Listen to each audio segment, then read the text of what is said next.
we'll just be thanking God for healing, thanking God for our children, and we're living our lives. And we left everybody to their complaints, to their worries and everything. That was 2019. So 2019, I started getting better. My business was doing fine. My husband was doing fine. Though we were still going for hospital visits. The sickness was going back, his symptoms were going back and forth. So that's when we need to go to the hospital sometimes.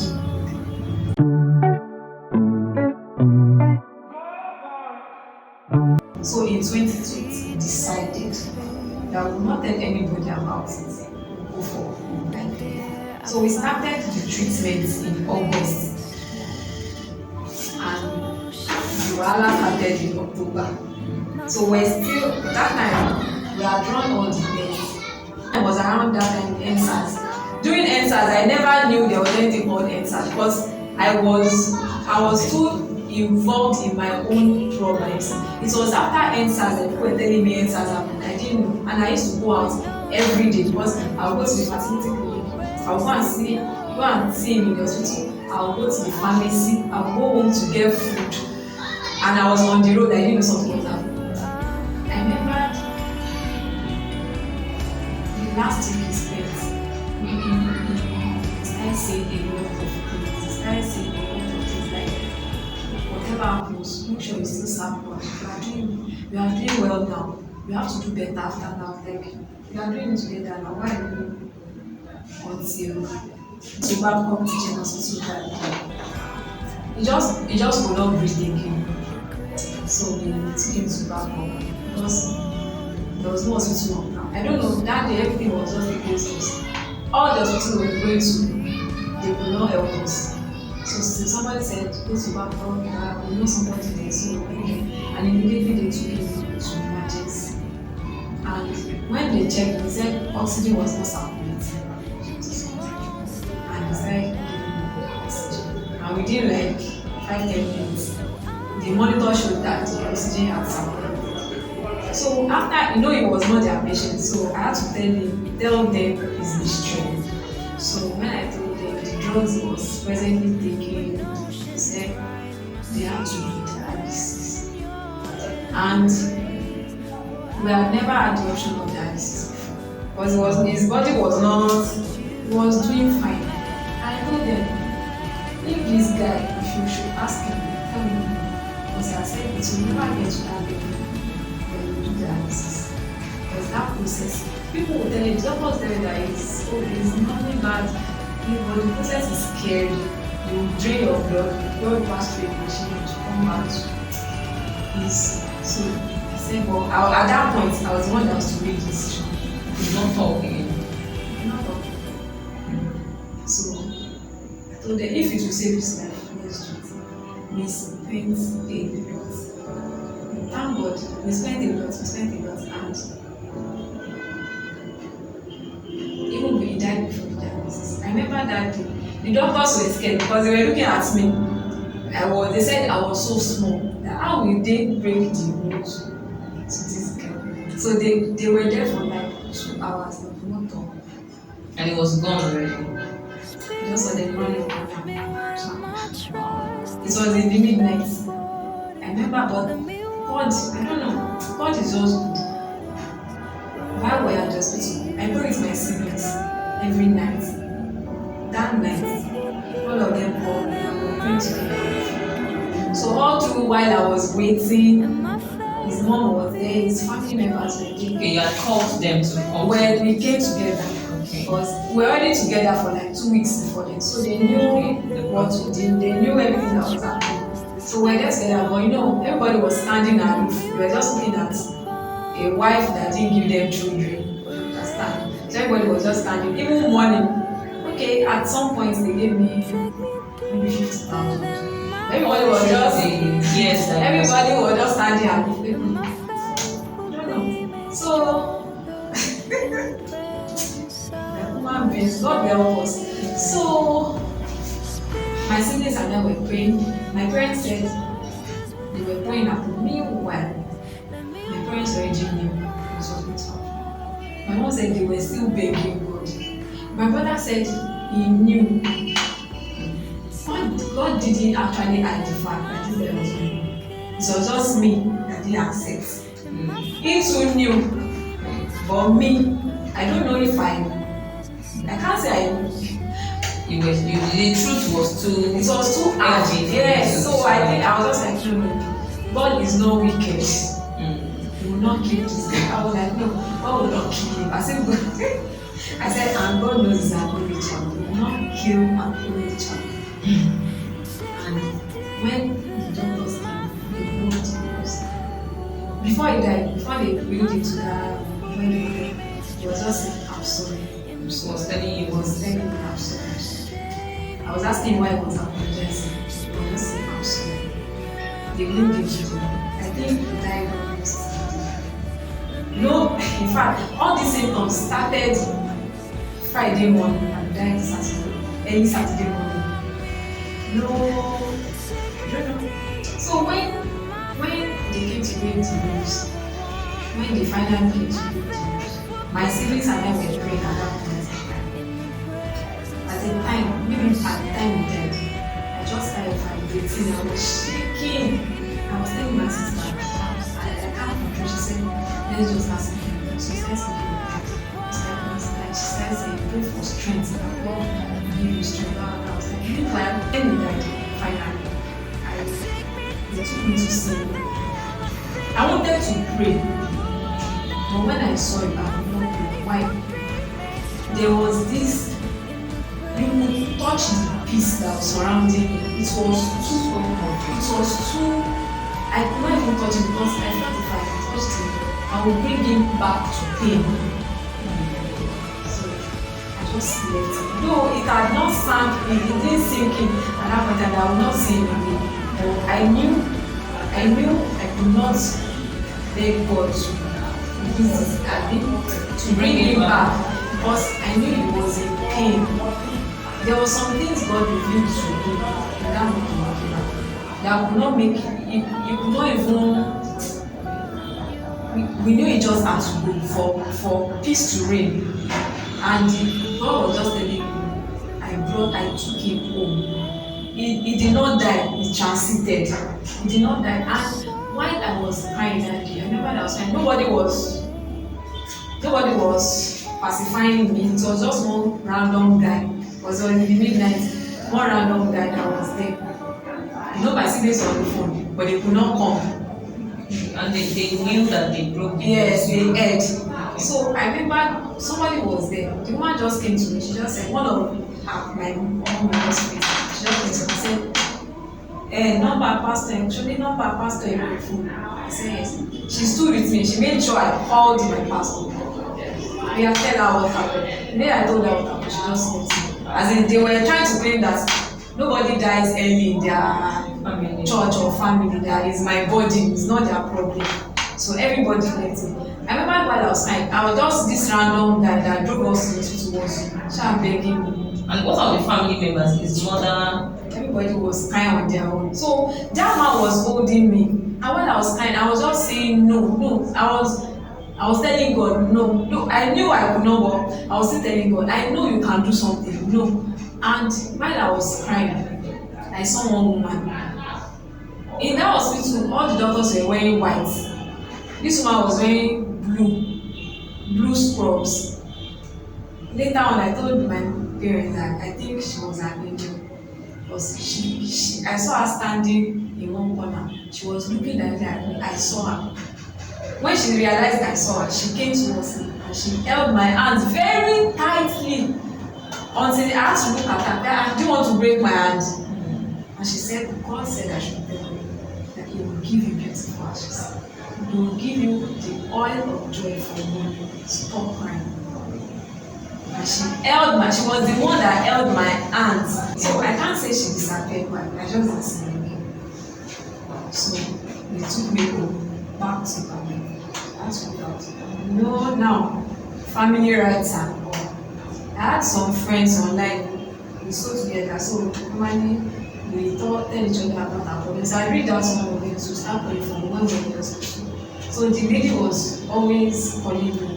How is it? So I couldn't call them at that point in time. But I remember when I got back, When we got back, my parents were on their way to Ibadan. My siblings were on their way. I didn't have any family members. Yeah. That's why it's good to have friends. It's good to have good friends. It's good to belong to a good church. By the time we got there, my church members, all of them, I can't really remember who was not there. Even those that we were not close to, the place was filled to the brim with people from RCCG. I felt love that day. It was when I saw them I knew something had. I realized that something final had happened. And I was begging them to help me tell God that okay, I'm not a strong person in there. I don't want to be strong. Let me just live my life the way I was living before. And everybody pacified me. There are now issues of she has to mourn, she has to do family rights, all those family issues.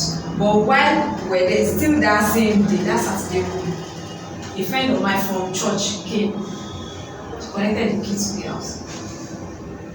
I was wondering why she collected all the ATMs. She went to the house, she said she entered our room, she took all the documents, every single important thing. I didn't know that even after losing your husband, you still face. Yes. So when my friend from Lagos told me that when the same WhatsApp we never met, she called me asking about it. I told him that she cried. After she cried, she said, I want to send your number to somebody. She lost her husband 2 years ago. I want her to talk to me because I don't know what to say. Please just listen to me. And she said that's what she's there to do. I've never met that lady till today. She's still my friend, and I always thank God for what she told me when she called. When she called, she said, "See, I know you will still cry. You lost something very important, but please, can you just forget if you can, and start forgiving people because people will hurt you, that you will not be able to forgive. So now start praying for those people that will hurt you, because people you will never expect to hurt you, and you have to forgive them because I try." So while first day, I remember that first day, what I hated about that station was that people were coming in, when they see me, they start pity. I hate that pity feeling. Some people will come in cry, some people will come in, they will almost spit on me, like I killed, because after I died, what everybody was saying was like, I killed him. In fact, stories started getting out, like almost 8 months after, people were saying, I killed him. I took him from his mother, one small girl from those State guys from RCCG came to Ibadan, killed an only child. All those kind of news. The news almost destroyed me because I was like, how will I kill? Everybody was just saying their story, and some people now took it as an assignment to start telling everybody they could tell that the bad person, I killed my husband, I ran away with his properties. Because after he died on a Saturday morning. On Tuesday morning, somebody called me from his office. I was like, my sister, you are in the midst of this. I was like, what happened? She said, do you know that family members are claiming his benefits? I said, does he have benefits? Because I was wondering, does he have? He said, yes, ma'am, he has benefits. And then coming in asking for who is next of kin, and I knew I was next. Let me stay in their house. I don't know what the culture is, but I want to stay back. He said he was scared that they would do so. I said, no worry. So, but I was there, my sister was there with me. My church members and the family, they were taking turns. During the 7 days, everybody was coming, saying all sorts of things. I already had a barrier before, so no one was getting to me. Everything everybody was saying, it was not even reaching me. They were just saying it, was just falling off.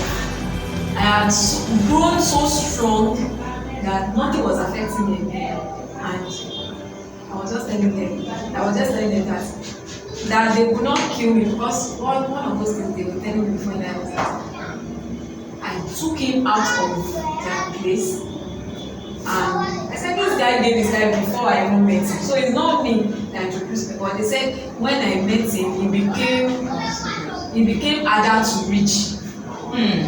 So that they wanted to punish him for what?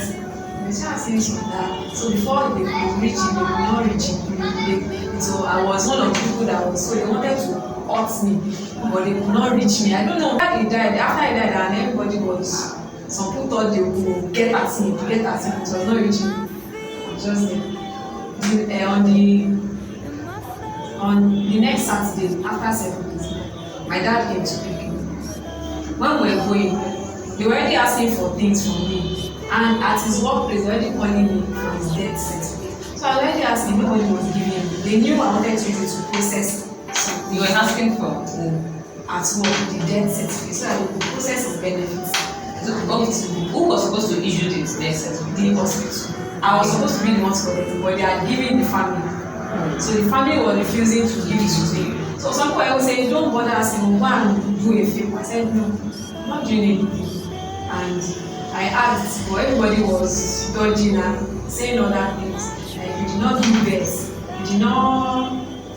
And I told my mom-in-law, even if I collect them, it would be wicked of me to collect his benefits and take it when I know you are the only one. I told her, if you can allow me, I will be a daughter to you. If you will allow me, but I don't know. She refused. See, I was still forcing myself on her, but at a point, for my mental health, I had to break it. So I left. It was after I left that the war started. Everybody started saying bad things. We don't deserve anything. We don't this, that. I got myself off for like almost 3-4 months. I was indoors. I was not, even if I went out, just go and come back like that. They would force me out. I didn't go to church again. Not because I was fighting with God, but I just wanted to keep away from people for now. Because they will ask questions. Yes, then people from my former location were still some up. I heard the one that killed him. I heard this. I will try and explain. I heard this. I will explain to this. Some call me. This person call me. This is filtering everything. Some say, is it true? They said you killed him. They said you don't even know that. I said I didn't. Died. I left the house. I left the land. I left everything. The only things I took because normally we used to reach out to child. So when I was leaving, I felt like, what would I do? Start working. So we need to start working. So mental health is at stake. I would wake up. Sometimes we'll be praying at home, maybe morning devotion, or when we are going to bed. Everybody will open their eyes to see me.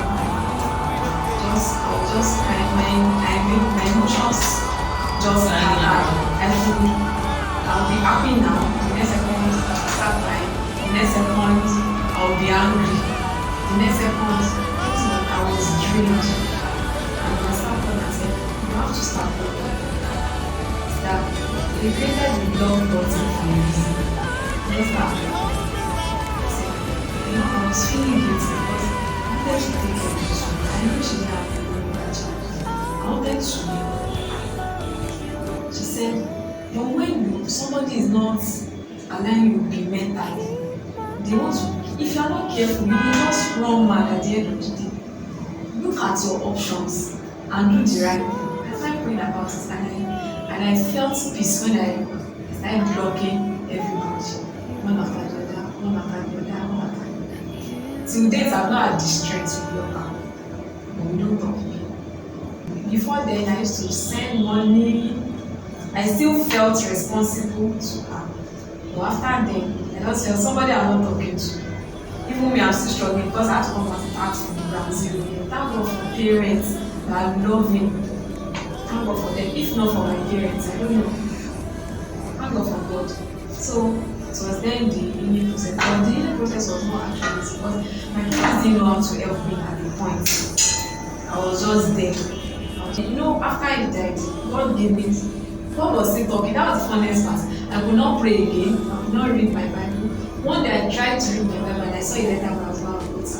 In fact, everywhere I went to, when I went to pack things, I gave everything to charity. I gave everything out. I gave everything out. People were saying, you will need these things. And don't get freezer, generator. I said, I can't even look at them. So I gave everything out. I took money in my sewing machines and my work with. Even my clothes, I gave everything out. But my sister was still struggling with me. She packed some things and sent them to friend. That said, okay, those things are still there. I don't even know how to do them now. So his clothes, my clothes, I gave them to charity. So when the issue was that they started asking for his clothes, and I was like, what would I use this? What do you want to use this to? So I said, I told them, I've left everything that I think is important. I've left his benefits that should be important to me. At least I spent money. I spent everything. At least if for 5 years of my life, the marriage was 5 years and some weeks.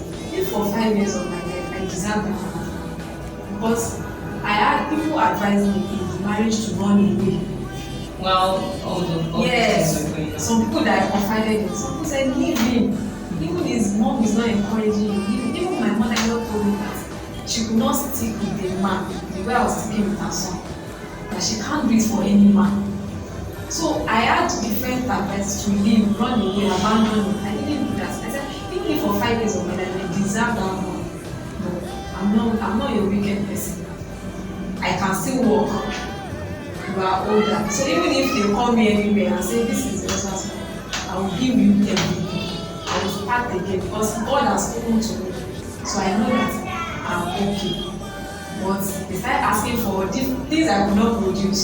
Somebody called one day, one of his family members, and said it's his children that are supposed to take the TV, the freezer, and later on I told them all those things are my own personal belongings. Anything I want to do with them. I told them, unfortunately, you couldn't tell me before I came to pack these things that you wanted. If you had told me, what I know is that you balance the parents of the dead person, they don't inherit these things.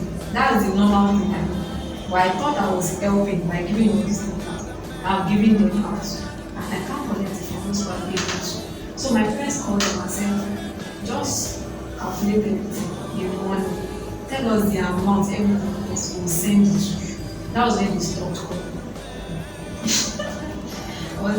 The mom called, he needs the chairs, he needs the is that bad? And it was your husband's family? Uncle. Wow. There was one, that same uncle, when I was leaving that day, when he came to meet me in the car, was asking for the key to our apartment.